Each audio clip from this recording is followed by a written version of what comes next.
क्रांतिकारी जय भीम साथियों। बम्बई विधानसभा में बाबा साहब ने 24 फरवरी 1927 को बम्बई विधान परिषद में अपना पहला भाषण बजट पर दिया।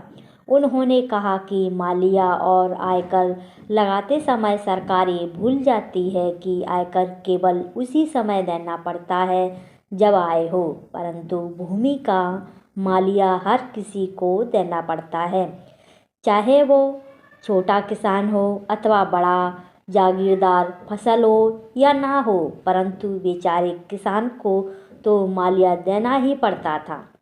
उन्होंने कहा कि यह अन्यायपूर्ण है। शिक्षा की मद का उल्लेख करते हुए उन्होंने कहा कि शिक्षा ऐसी चीज़ है जो प्रत्येक व्यक्ति तक पहुंचनी चाहिए। शिक्षा सस्ती से सस्ती हो ताकि निर्धन से निर्धन व्यक्ति भी शिक्षा प्राप्त कर सके। पार्षद में बाबा साहब ने दलित वर्गों के विद्यार्थियों के लिए हॉस्टल खोलने का सुझाव भी पेश किया।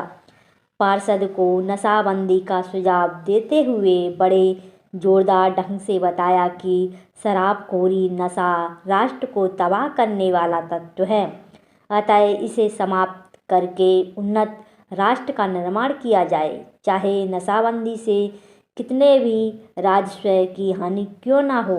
यूनिवर्सिटी सीनेट पर बहस करते हुए मांग की कि सीनेट में पिछड़े वह दलित वर्गों के प्रतिनिधि भी लिए जाएं। अछूतों की सरकारी नौकरियों में भर्ती और उन्नति संबंधी प्रश्न उठाते हुए पार्षद का ध्यान बम्बई के पुलिस कमिश्नर द्वारा दलितों को पुलिस में भर्ती न करने की ओर दिलाया।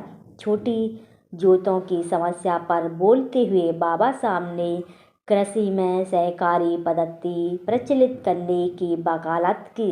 डॉक्टर अंबेडकर साहब बम्बई विधान परिषद की प्रत्येक कार्रवाई में गहरी रुचि लेते थे, परंतु जहाँ तक अछूतों की समस्याओं का संबंध है वह बहुत तीव्र दृष्टि देखते थे।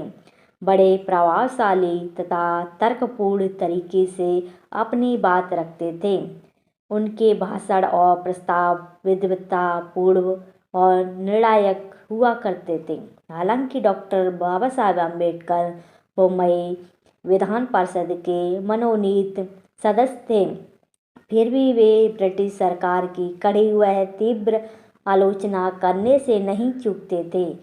मजदूर महिलाओं को प्रसूति अवकाश देने संबंधी बिल के समर्थक में बोलते हुए कहा कि मैं चाहता हूं कि माताओं को प्रसव के समय और उसके पश्चात विश्राम के लिए अवकाश मिलना चाहिए, इसी में राष्ट्र का हित है। उस समय का कानून महारों से सरकारी कामों के लिए बेगार लेने अथवा बिना मजदूरी दिए या नाम मात्र की मजदूरी देकर जबरदस्ती काम करवाना की इजाज़त देते थे।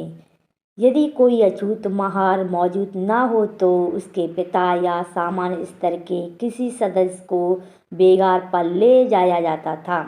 बेगार प्रथा ने महारों का गौरव खत्म करके रख दिया था। वे जीवित ही मरे हुए के समान थे।